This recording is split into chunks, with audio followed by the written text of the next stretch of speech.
Bismillahirrahmanirrahim. Assalamualaikum warahmatullahi wabarakatuh.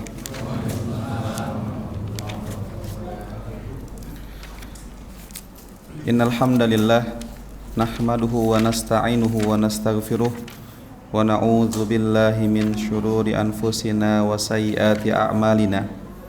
Man yahdihillahu fala mudhillalah wa man yudlil fala hadiyalah. Asyhadu an la ilaha illallah wahdahu la syarikalah wa asyhadu anna Muhammadan abduhu wa rasuluh alladzi la nabiyya wa la rasula ba'dah. Allahumma salli wa sallim wa barik ala abdika wa rasulika wa khalilika Muhammad ibn Abdillah wa ala alihi wa sahbihi wa man iktafa atharahu ila yaumil qiyamah. Faqala azza wa jalla fi kitabihil karim, A'udzu billahi minasy syaithanir rajim. Ya ayyuhalladzina amanu taqullaha haqqa tuqatih wa la tamutunna illa wa antum muslimun. Allahumma 'allimna ma yanfa'una wanfa'na bima 'allamtana wa zidna ilma wa arinal haqqa haqqan warzuqna ittiba'ah wa arinal batila batilan warzuqna ijtinabah. Amma ba'd. Ayuhal hadirun ikhwatal iman rahimani wa rahimakumullah. Alhamdulillah, kita memuji Allah Subhanahu wa taala, bersyukur kepada Allah atas semua kemudahan yang Allah berikan kepada kita, dan juga tidak lupa kita menghaturkan salawat teriring salam kepada panutan kita, junjungan kita, Nabi Muhammad sallallahu alaihi wasallam. Ikhwatal iman ayuhal hadirun wal hadirat, Bapak Ibu rahimani wa rahimakumullah.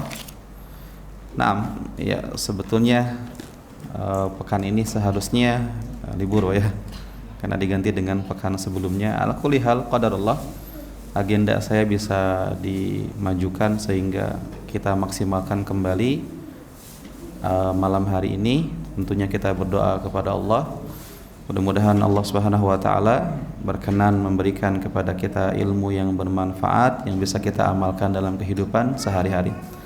Dan insyaallah kita akan kembali melanjutkan materi kita, mempelajari kembali bagaimana perjalanan kehidupan Nabi kita, Nabi Muhammad sallallahu alaihi wasallam.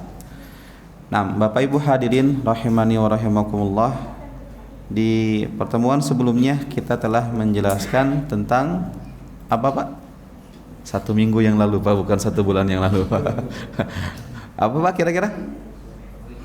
Pemboikotan, betul, barakallahu fiik jawabannya. Tentang pemboikotan orang-orang Quraisy terhadap Bani Hashim, terhadap Rasulullah sallallahu alaihi wasallam. Dan lamanya pemboikotan tersebut selama berapa? 3 tahun kurang lebih. Jadi pemboikotan yang dilakukan oleh orang-orang Quraisy adalah, pertama, tidak boleh melakukan transaksi jual beli, tidak boleh apa lagi? Tidak boleh menikah dengan keluarga Bani Hashim, tidak boleh apa lagi? Tidak boleh duduk-duduk bersama mereka, tidak boleh mengobrol dengan mereka, tidak boleh menyapa mereka, kemudian tidak boleh apa lagi? Tidak boleh mendatangi undangan mereka, ataupun mereka tidak boleh diundang dalam acara-acara yang dilakukan oleh orang-orang Quraisy. Itulah inti dari pemboikotan yang dilakukan oleh orang-orang Quraisy. Dan pemboikotan itu pun berakhir setelah 3 tahun lamanya, setelah kaum muslimin merasakan bagaimana dampaknya, Bani Hashim merasakan dampaknya. Bahkan Abu Thalib di sini beliau sudah sepuh, berumur 80 tahun dan juga sakit setelah pemboikotan tersebut. Maka ikhwatal iman rahimani wa rahimakumullah, di sini lanjut cerita dari pemboikotan tersebut adalah bagaimana orang-orang Quraisy melihat Abu Thalib. Mereka mengatakan satu sama lain, mereka mengatakan, jangan sampai orang-orang Arab nanti mencela kita. Kenapa? Karena Abu Thalib sudah sepuh, dan artinya apa? umurnya mungkin tidak lama lagi. Setelah Abu Talib meninggal dunia, misalnya kita ganggu Muhammad, maka nanti orang-orang Arab akan mencela kita. Tuh lihat orang-orang Quraisy berani mengganggu Nabi Shallallahu Alaihi Wasallam setelah Abu Talib meninggal dunia. Maka Ibnu Ishaq menceritakan kepada kita, lamma ishtaka Abu Talib wa balagha Quraisyan saqlahu, ketika Abu Talib jatuh sakit disebabkan karena pemboikotan tersebut, maka orang-orang Quraisy pun mereka satu sama lain saling mengatakan, inna Hamzata wa Umar qad aslama, Hamzah, Umar sudah masuk Islam, ini bahaya. Wa qad fasha amru Muhammadin fi qabaili Quraisy kulliha, dan urusan Muhammad ini telah menyebar ke seluruh orang-orang Arab, orang-orang Quraisy. Fantaliqu bina ila Abi Talib falyakhud ala ibni akhihi, maka mari kita mendatangi Abu Talib, kemudian kita lakukan kembali take and give terhadap Muhammad sallallahu alaihi wasallam. Kemudian mereka mengatakan, inna nakhafu an yamuta hadha syekh, kita takut Abu Talib ini mati, fayakunu ilaihi syai'un, kemudian nanti orang-orang Arab akan mencela kita, dan mereka mengatakan tarakuhu hatta idza mata ammuhu tanawalu, kata mereka. Lihat bagaimana orang-orang Quraisy, mereka tidak berani menyakiti Muhammad, tetapi ketika Abu Talib mati, mereka pun berani menyakiti Muhammad sallallahu alaihi wasallam. Maka akhirnya mereka mendatangi Nabi sallallahu alaihi wasallam. Wallahu alam, kalau dihitung ini pertemuan yang keberapa gitu negosiasi dengan Nabi sallallahu alaihi wasallam.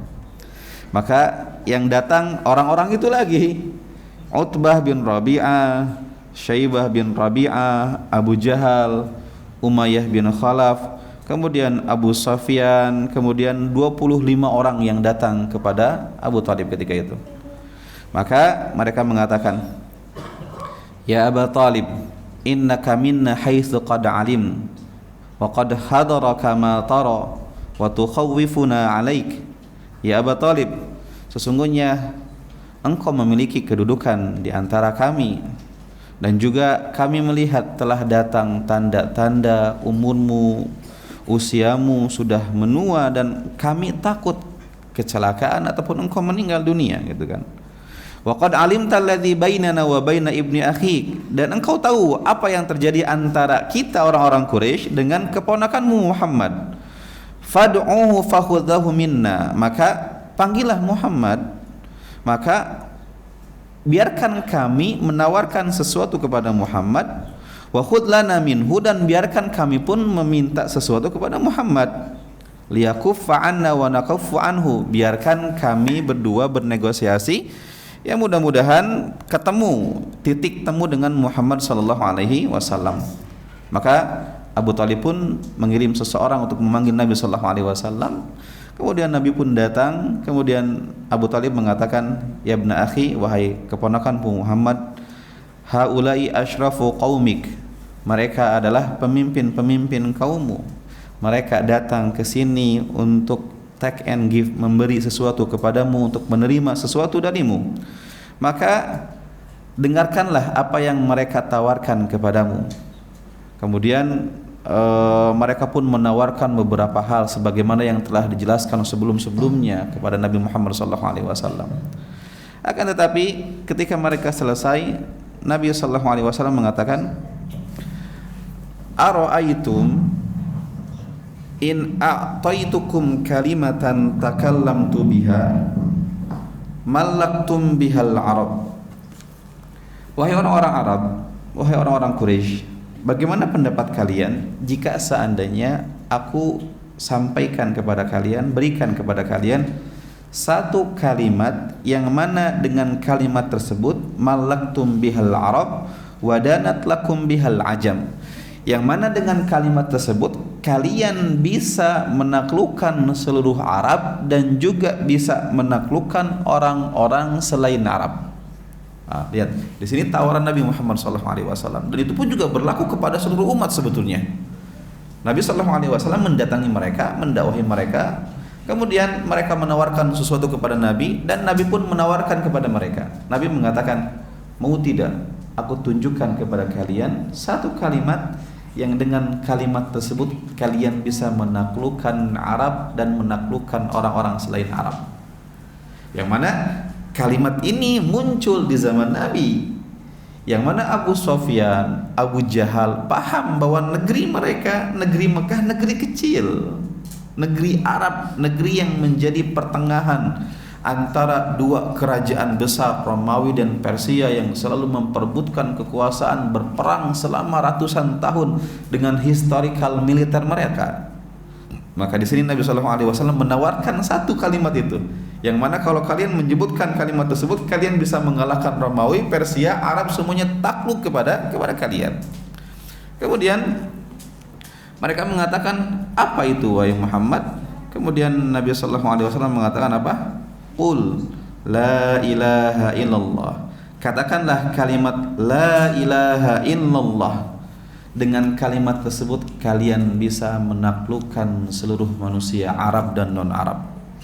Tinggalkanlah kesyirikan yang selama ini sudah menyatu bersama kalian, dan sembahlah Allah Subhanahu wa taala saja.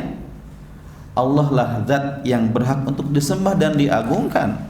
Maka dengan ketauhidan yang disampaikan tersebut, saya janjikan kalian penguasaan dunia. Ikhwatal iman rahimani wa rahimakumullah. Inilah yang dijanjikan Nabi sallallahu alaihi wasallam. Masalahnya, kita mengimani janji ini atau tidak? Ustaz, di zaman sekarang sepertinya umat Islam itu seperti dihinakan, dihina, dijajah, seperti dibiarkan. Itulah. Terus kunci kemenangan itu apa? Tauhid. Kembali kepada tauhid yang benar. Dan tauhid ini sudah terpraktekkan oleh para sahabat, oleh para tabi'in, tabi'ut tabi'in. Tetapi ketika tauhid itu sudah hancur, banyak sekali bid'ah, khurafat, kesyirikan sudah merajalela di tubuh kaum muslimin, apa yang terjadi? Lihat bagaimana kehinaan-kehinaan yang datang kepada kaum muslimin. Lihat zaman pemerintahan, janji Nabi SAW tidak lama sebetulnya. Dari beliau mengucapkan kalimat ini, lihat bagaimana Nabi SAW mulai perlahan-perlahan membebaskan Arab, membebaskan Mekah, membebaskan negeri-negeri di samping Mekah, kabilah-kabilah di samping Mekah. Kemudian ketika Nabi SAW meninggal dunia, maka perjuangannya dilanjutkan oleh Abu Bakar As-Siddiq. Di zaman pemerintahan Abu Bakar As-Siddiq, pemerintahan sudah menyebar ke arah Yaman dan sebagainya. Kemudian di zaman pemerintahan Umar bin Khattab, Islam sudah menyebar. Bahkan di zaman inilah Romawi dan Persia hancur sampai ke akar-akarnya. Inilah janji Nabi SAW. Nabi mengatakan, kalian mengamalkan kalimat tauhid ini, lihat bagaimana yang terjadi. Maka sering saya sampaikan beberapa kisah kan. Pertama tentang ketika Umar bin Khattab, beliau mengirimkan pasukan untuk membebaskan Irak, Iran dan sekitarnya. Ketika Umar bin Khattab mengirim pasukan untuk membebaskan Palestina ketika itu, yang mana Palestina berada di tangan kekuasaan orang-orang Romawi, Ghassasinah sebagai negara boneka Romawi Barat ya, yang mengakar kuat di sini di negeri Arab, disebut dengan Romawi Timur di sini gitu kan. Maka lihat bagaimana yang terjadi. Umar bin Khattab mengirimkan Sa'ad bin Abi Waqqas ke negeri Persia untuk menghancurkan mereka. Perang besar terjadi di tahun 14 Hijriah antara kaum muslimin dengan orang-orang Persia, disebut dengan perang apa? Qadisiyah. Jumlah yang tidak seimbang, 200.000 pasukan Persia melawan 30.000 pasukan Sa'ad bin Abi Waqqas. Tapi kan saya sering sampaikan kisah ini, ketika jumlah mereka yang banyak tetapi begitu ketakutan dengan jumlah yang sekian, dengan bukti-bukti yang banyak. Salah satunya apa? Mereka sering meminta perundingan sebelum terjadinya perang, untuk mencari titik temu supaya tidak terjadi perang gitu kan. Sampai kan ada kisah satu sahabat yang bernama siapa? Rib'i bin Amir itu. Rib'i bin Amir seorang Arab dengan pakaian lusuh diutus oleh Sa'ad bin Abi Waqqas untuk melakukan perundingan di negeri Persia bersama Rustum, jenderal Persia. Ketika itu, singkat ceritanya, saya sering sampaikan soalnya, ketika Rustum mengatakan kepada menteri-menterinya, wahai menteri-menteriku, pakailah pakaian terbaik yang kalian miliki, hias ini tempat rapat kita dengan hiasan-hiasan yang belum pernah dilihat oleh orang Arab, bentangkan permadani karpet yang belum disentuh oleh kaki orang Arab. Bagaimana, apa yang terjadi gitu. Ketika Rib'i bin Amir datang ketika itu melihat gelagat-gelagat tidak wajar, maka Rib'i mengatakan kepada pengawal yang menghadang, kata Rib'i, saya Rib'i bin Amir, utusan Jenderal Sa'ad bin Abi Waqqas. Saya tidak mau masuk ke dalam istana Rustum ini, tempat perjanjian ini, perundingan ini, kecuali saya masuk dengan kuda saya. Gitu kan? Maka lihat di sini letak bagaimana izahnya. Lihat bagaimana seorang kaum muslimin mentalnya di sini. Dia mengatakan, kalau saya tidak diizinkan saya pulang sudah. Orang kalian yang ngundang kami, bukan kami yang ingin bertemu dengan jenderal kalian. Nah, ketika Rib'i bin Amir masuk, datang membawa kuda, Rustum dengan menteri-menterinya melihat bagaimana orang muslim ini begitu percaya dirinya, superior di hadapan, meskipun sudah dibentangkan permadani yang mewah, meskipun sudah dihias, meskipun para menterinya menggunakan pakaian-pakaian terbaik, tetapi seorang Rib'i bin Amir, orang Arab dan sahabat Nabi sallallahu alaihi wasallam, berpakaian lusuh tetapi begitu percaya diri di hadapan seorang Rustum ketika itu. Dan intinya akhirnya terjadi perundingan di sana. Akhirnya Rib'i mengatakan, wahai Rustum, saya datang kemari menyampaikan satu hal. Apa? Kami tawarkan kepada kalian Islam. Kalau kalian tidak menerima, maka tidak masalah, tidak dipaksa, tapi ada membayar jizyah, membayar upeti kepada kaum muslimin. Tetapi kalau kalian tidak memilih nomor 2, maka nomor 3, yaitu berperang. Kami deklarasikan perang. Orang-orang Arab yang orang Persia dahulunya melihatnya, orang Arab nggak punya kekuatan apa-apa, ternyata di sini berani mendeklarasikan perang terhadap mereka. Dan apa yang terjadi? Perang terjadi kurang lebih 3 hari 4 malam, dan perang tersebut berhasil dimenangkan oleh Jenderal Sa'ad bin Abi Waqqas, sehingga orang-orang Persia di sini kabur meninggalkan kerajaannya di negeri Irak di sini, Pak. Intinya apa? Ini janji Nabi. Kenapa mereka bisa mengalahkan mereka? Di sini tauhidnya. Maka saya sering sampaikan ketika Syekh Utsaimin beliau ditanya, kapan Palestina bisa bebas? Beliau mengatakan, dahulu Palestina berhasil dibebaskan siapa? Umar bin Khattab. Maka ketika Palestina ingin bebas, maka pemimpinnya harus seperti Umar, kemudian tentaranya harus seperti tentaranya Umar bin Khattab radhiyallahu taala anhu. Maka wallahu alam bissawab. Maka lihat ketika tahun tersebut ya, 14 Hijriah, ketika Umar mengutus beberapa jenderal untuk datang ke Syam menghancurkan kekuatan Romawi di sana, maka pemimpinnya siapa? Orang-orang terbaik gitu kan. Siapa? Abu Ubaidah bin Al-Jarrah, Amr bin As gitu kan. Orang-orang terbaik di sini. Maka ketika Abu Ubaidah menggempur Palestina habis-habisan di sana, maka orang-orang Palestina pun menyerah dengan syarat apa? Mereka akan menyerahkan kunci gerbang Palestina langsung kepada Khalifah Umar bin Khattab. Itu syarat mereka. Sedangkan Umar berada di Madinah. Maka akhirnya ditulislah surat ekspres dari Jenderal Abu Ubaidah bin Al-Jarrah kepada Umar bin Khattab bahwa mereka menyerah, tapi dengan syarat Umar datang langsung ke Palestina. Maka akhirnya Umar pun berdiskusi dengan para menterinya, Ali bin Abi Thalib, kemudian juga ada Utsman bin Affan dan sahabat-sahabat seperti Abdurrahman bin Auf juga berdiskusi di sana, sampai akhirnya Ali pun menyarankan, pergilah wahai Khalifah, biarkan pemerintahan di Madinah biar kami yang urus. Maka Umar pun datang pergi ke Madinah hanya dengan rombongan ala kadarnya. Disebutkan dalam suatu riwayat, Umar cuma pergi dengan satu ajudannya yang bernama Aslam. Aslam ini yang banyak menceritakan kepada kita bagaimana sosok Umar bin Khattab. Siapa yang menceritakan kisah-kisah beliau yang beliau lakukan di malam-malam hari, Pak? Yang menceritakannya Aslam ini, bukan Umar sendiri. Umar mengatakan mungkin tadi malam saya bertemu dengan seorang janda dengan anak yang menangis. Nah, semua yang datang riwayat-riwayat tersebut datangnya dari ajudannya, dari Aslam ini, gitu kan?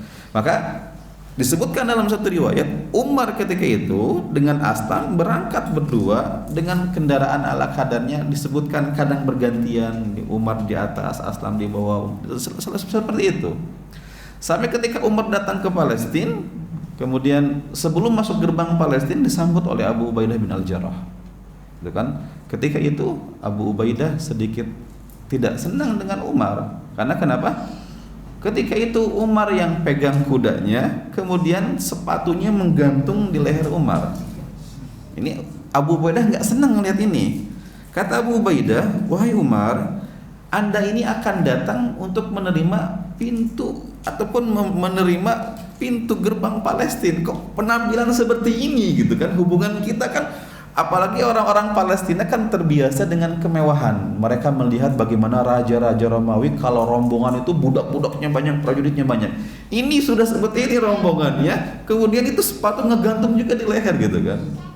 Apa kata Umar? Umar mengucapkan kalimat yang sangat terkenal. Umar mengatakan apa? Innallaha a'azzana bil Islam. Faman ibtaghal izzata bi ghairil islami adzallahullah, kata Umar. Umar mengatakan kalimat ini kepada Abu Ubaidah. Beliau mengatakan apa? Wahai Abu Ubaidah, kalau ucapan ini datang dari orang lain mungkin saya maklumi. Tapi kok yang ngomong ini engkau gitu kan? Kok seperti ini? Bukankah dahulu kita ini terhinakan oleh mereka, orang-orang Romawi gitu kan? Mereka bahkan tidak menganggap kita, menganggap remeh kita.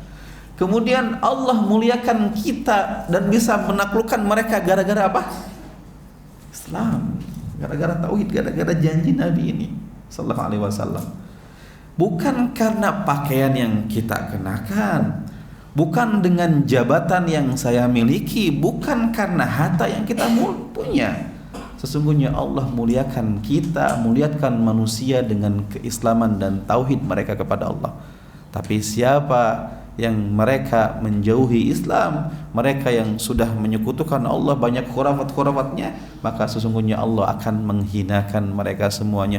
Dan wallahu alam, apakah kita berada di zaman tersebut yang mana Allah menghinakan orang-orang di akhir zaman. Ada satu hadis yang mengerikan yang sering disampaikan. Nabi SAW mengatakan apa? Yushaku an tatada'a alaikumul umam kama tatada'a al-akalatu min qas'atiha. Nanti di akhir zaman kalian umatku akan diperebutkan oleh orang-orang sama seperti orang-orang yang lapar memperebutkan satu makanan. Kalian akan dipermainkan secara politik, ekonomi dan sebagainya di akhir zaman seperti itu.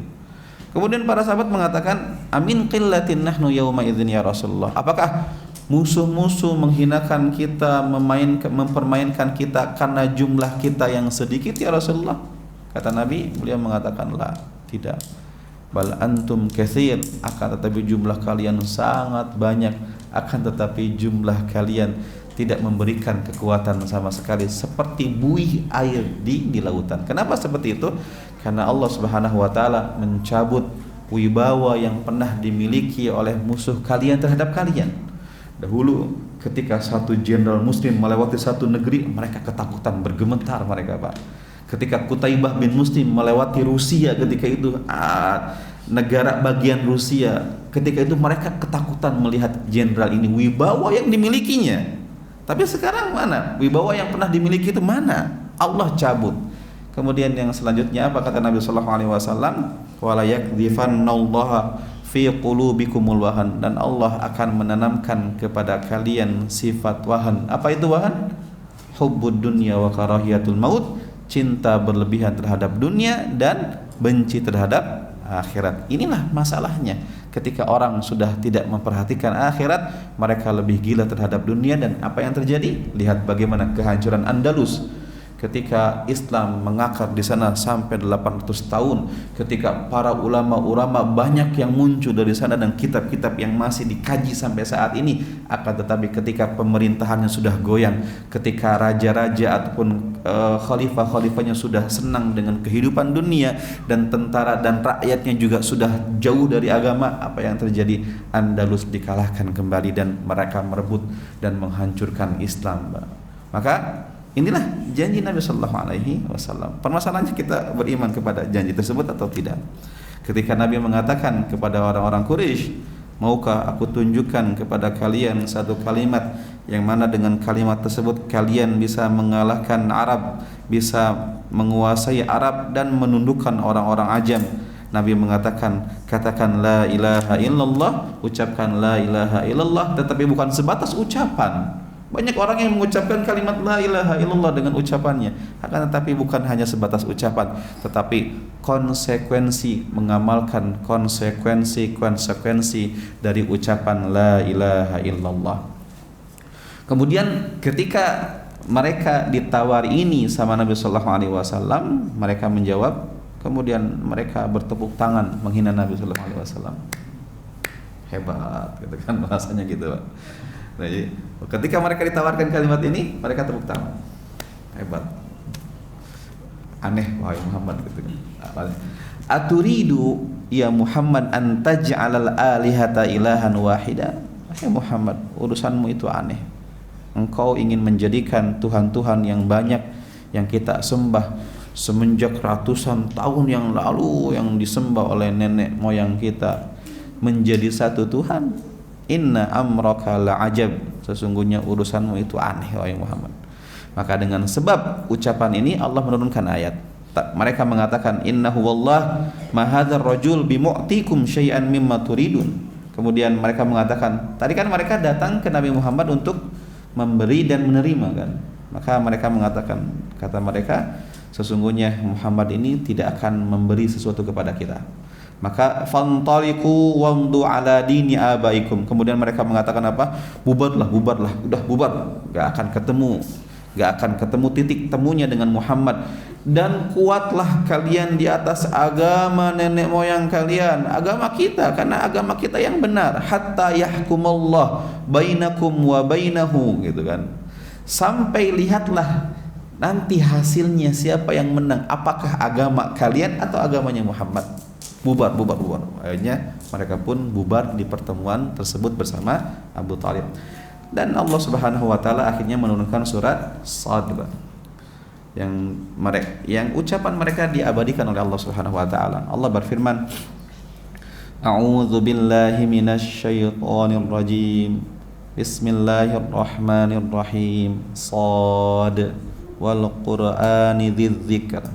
Balil ladzina kafaru fi 'izzatin wa shiqaq. Kam ahlakna min qablihim min qarnin fanadaw walati hina manas. Wa'ajibu an ja'ahum, di sini kalimatnya, wa'ajibu an ja'ahum munzirum minhum wa qala al-kafiruna hadza sahirun kadzdzab. Mereka heran dan teraneh-aneh ketika datang seorang pemberi peringatan dari mereka, dari kalangan mereka, dan mereka mengatakan sesungguhnya orang ini adalah penyihir dan pendusta.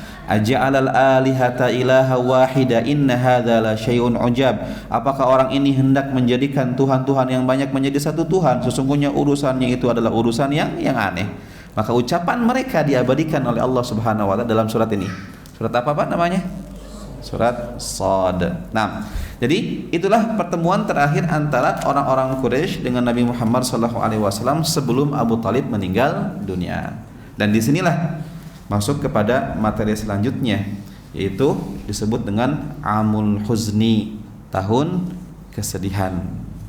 Tadi muqaddimahnya apa? Dengan sebab pemboikotan yang dilakukan oleh orang Quraisy selama 3 tahun membuat Abu Talib itu sakit-sakitan. Dan orang Quraisy merasa kalau Abu Talib ini meninggal bahaya, nanti kita akan dicemooh oleh orang-orang karena berani menyakiti Muhammad ketika Abu Talib meninggal dunia. Akhirnya mereka pun mendatangi Abu Talib dan menawarkan sesuatu supaya Muhammad menerima dan memberi, tetapi ternyata gagal. Dan disinilah Abu Talib sakit-sakitan, dan disebutkan dalam beberapa riwayat, ada yang mengatakan di bulan Rajab, ada yang mengatakan di bulan Ramadan. Tapi pendapat yang lebih kuat di bulan Ramadan, karena Abu Talib ini meninggalnya 3 hari sebelum meninggalnya Khadijah radhiyallahu taala anha. Makanya disebut dengan tahun kesedihan, Bang. Para ulama, mungkin Nabi tidak mengatakan inilah tahun kesedihanku, tidak ada hadis yang mengatakan itu. Jadi tahun ke-10 kenabian adalah tahun kesedihanku, enggak. Tapi para ulama menyebut tahun ini dengan tahun kesedihan karena banyaknya ujian yang didapatkan Nabi Shallallahu Alaihi Wasallam dan para sahabat di sini. Dan salah satu sebab kenapa tahun tersebut disebut dengan tahun kesedihan, yang pertama adalah meninggalnya Abu Talib. Ikhwatal iman rahimani wa rahimakumullah. Permasalahannya bukan di meninggal sebetulnya kalau saya ngelihat. Karena yang namanya setiap orang pasti meninggal, dan Nabi pun Shallallahu Alaihi Wasallam paham. Beliau paham bahwa kehidupan Ya, sesaat artinya beliau orang yang paling sabar. Akan tetapi yang membuat beliau sangat sedih di sini adalah ketika beliau sudah mencoba untuk menasehati dan mendakwahi pamannya Abu Talib. Akan tetapi Abu Talib tetap meninggal dalam keadaan kafir. Disebutkan dalam riwayat yang sahih, anna Abu Talib, sesungguhnya Abu Talib lamma hadaratul wafah, ketika istihdar, Pak. Jadi istihdar itu apa? Tanda-tanda yang menunjukkan dekatnya kematian. Itu istihdar. Ya, sakit.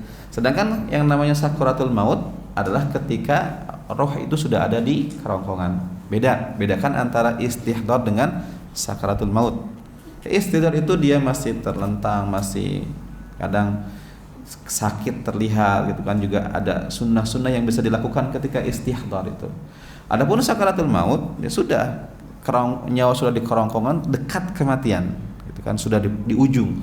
Makanya ketika istihdar, taubat seseorang masih diterima. Makanya kan para ulama menyebutkan ketika datang tanda-tanda dekatnya kematian, maka lakukanlah beberapa hal. Banyak minta maaf sama orang gitu kan. Telepon, SMS beberapa orang-orang yang pernah disakiti, maka minta pemaafan kepada mereka ketika istihdar seperti ini. Tapi ketika seseorang sakaratul maut, sudah taubat tidak diterima lagi di sana. Maka Nabi Shallallahu Alaihi Wasallam ketika melihat dekatnya kematian pamannya Abu Talib ini, Nabi Shallallahu Alaihi Wasallam menasehati, mendakwahi Abu Talib dengan lembut, dengan menunjukkan kasih sayang. Apalagi Nabi Shallallahu Alaihi Wasallam, paman Abu Talib adalah sosok ayah bagi beliau. Ketika umur 8 tahun, ketika beliau diasuh, kemudian ketika ibunya meninggal ketika umur 6 tahun genaplah menjadi yatim piatu, kemudian diasuh oleh kakeknya Abdul Muthalib, ketika itu meninggal Abdul Muthalib, Nabi berumur 8 tahun. Dari 8 tahun sampai Nabi itu menjadi seorang Nabi dan Rasul adalah dilindungi oleh Abu Talib.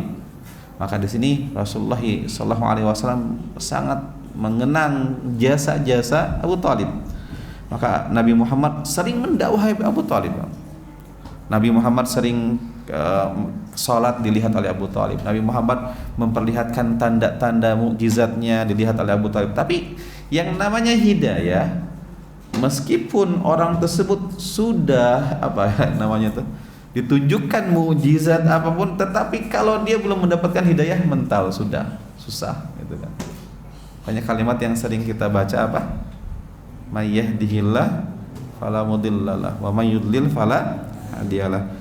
Siapa yang Allah berikan hidayah, maka tidak ada satupun orang yang bisa menyesatkannya. Tapi sebaliknya, siapa orang yang sudah Allah sesatkan, maka sehebat apapun dia dalam mendakwahinya, sehebat apapun metodologi dan retorika bahasa yang menyentuh dalam mendakwahinya, kalau Allah belum berikan hidayah, maka mental. Maka di sini Nabi Sallallahu Alaihi Wasallam mencoba mendakwahi Abu Talib dan beliau mengatakan, ya wahai paman, qul la ilaha illallah, katakan kalimat la ilaha illallah, masuk Islam lah wahai paman. Kalimatan uhajju laka biha indallah, satu kalimat yang nanti saya akan gunakan kalimat tersebut membelamu di hadapan Allah Subhanahu wa taala.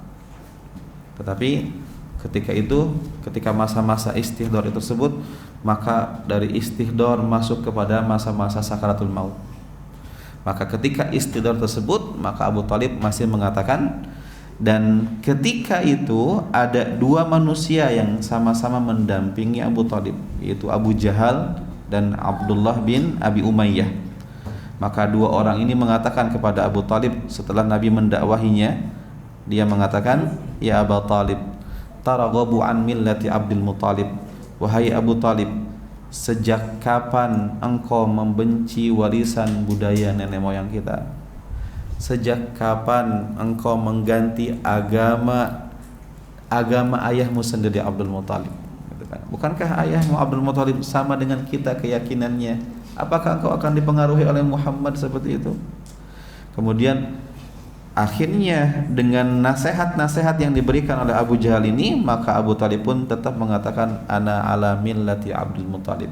saya berada di atas agama nenek moyang kita dan agamanya Abdul Muthalib. Maka akhirnya pamannya ini pun meninggal dunia, Pak. Disebutkan dalam hadis bagaimana proses sakaratul maut seseorang, Pak, ya. Secara umum, ketika orang yang baik meninggal dunia, dia dicabut nyawanya seperti air yang mengalir. Adapun orang yang buruk, orang kafir, ketika dicabut nyawanya maka seperti apa? Seperti rambut yang dipanggang dalam sebuah pemanggangan, kemudian menempel keras, kemudian dicabut secara paksa seperti itu. Itu gambaran yang disebutkan dalam hadis Al-Barra bin Azib tentang kematian yang disabdakan Nabi Sallallahu Alaihi Wasallam. Cuma permasalahannya ini secara umum, Bang. Permasalahannya kadang ada orang-orang kafir matinya tersenyum gitu kan. Kadang ada orang-orang yang baik seperti Nabi Sallallahu Alaihi Wasallam meninggal dunia dalam keadaan apa? Sakit, sakaratul maut, merasakan sakaratul maut. Maka Nabi mengatakan innalil mauti la sakarat. Sesungguhnya mati itu ada rasa sakitnya di sana, sakaratul maut. Kalau seandainya setiap orang akan terbebas dari sakaratul maut, maka Nabi pun seharusnya lebih terbebas loh, Pak. Maka ketika Nabi merasakan perihnya, cuma masalahnya ada orang yang merasakan sakaratul maut terasa dan terlihat oleh orang, ada orang yang mungkin tidak melihat, tidak terlihat. Tapi intinya hanya orang-orang yang sudah melewati itulah yang bisa merasakan gitu kan, mengetahui rasa. Cuman masalahnya mereka tidak bisa memberikan testimoni kepada kita gitu kan, karena mereka sudah tiada sudah. Cuman jangan sampai dibentrokan, Ustaz, bukankah orang baik itu kalau meninggal seperti air yang mengalir? Kok Nabi kok meninggalnya sakaratul maut? Bukankah orang yang kafir itu disebutkan dalam hadis meninggal dalam keadaan tersiksa? Banyak orang-orang kafir yang meninggalnya biasa-biasa saja, bahkan tersenyum, bahkan mungkin biarawati meninggalnya tersenyum gitu kan sebagainya. Itu kan kok bertentangan. Kita tidak paham apa yang mereka lalui, Pak. Tapi kita yakini dan imani bahwa orang baik akan dipermudah kematiannya, sedangkan orang kafir akan dipersulit kematiannya oleh Allah Subhanahu wa taala. Maka di sini pun Abu Thalib meninggal dalam keadaan kafir. Nabi pun bersedih di sini. Nabi sedih, sangat sedih. Orang yang sangat dicintainya, layaknya naudzubillah min dzalik, ada seorang anak di zaman sekarang misalnya, anak tersebut muslim dan dia pun beriman kepada Allah, dia pun mempelajari agama dengan baik.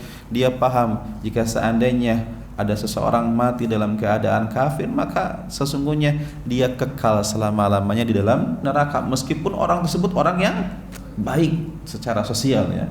Dia orang yang baik, tidak pernah mengganggu Islam, bahkan selalu care terhadap tetangganya, banyak menderma, tidak jahat, tidak usil terhadap orang gitu kan. Tapi dia mati dalam keadaan kafir, maka yakini orang seperti ini mati dalam keadaan kafir, masuk ke dalam neraka, kekal selama-lamanya di dalam neraka. Apa dalilnya, Pak?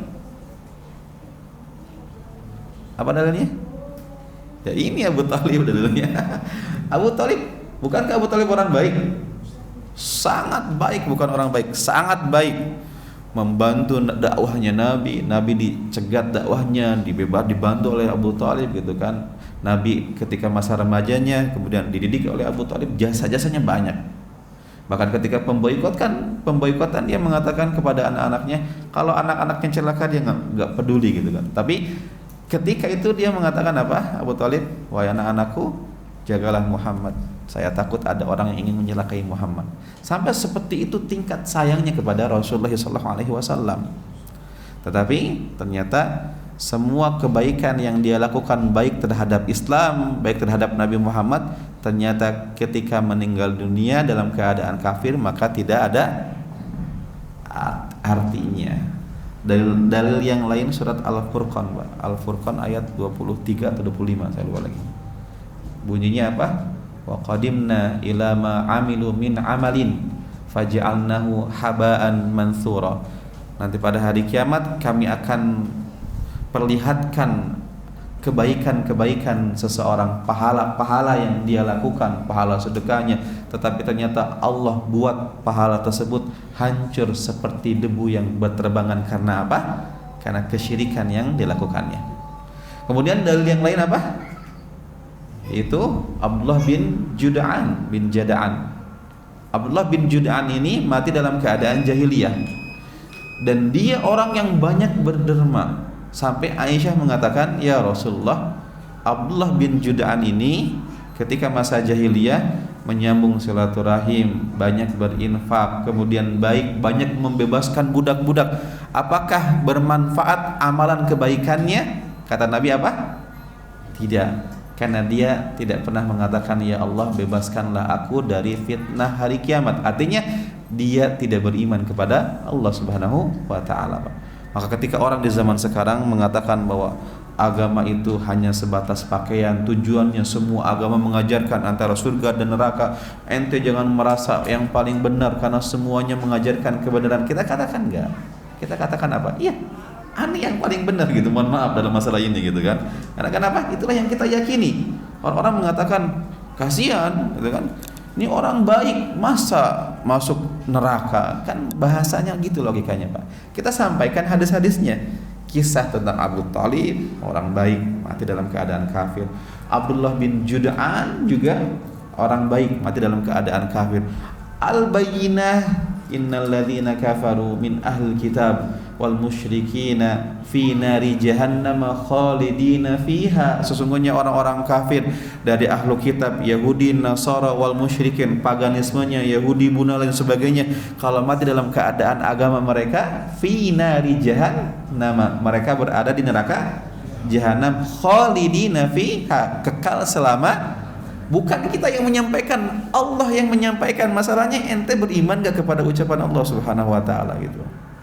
Maka wallahu alam bisawab. Itulah kisah tentang meninggalnya Abu Thalib, sehingga Nabi pun mengatakan, la astaghfiranna lak, saya akan mohonkan ampun untukmu wahai paman selama saya tidak dilarang. Akhirnya Allah turunkan ayat yang melarang itu, bahwa Nabi Muhammad dilarang untuk memintakan ampunan untuk Abu Thalib.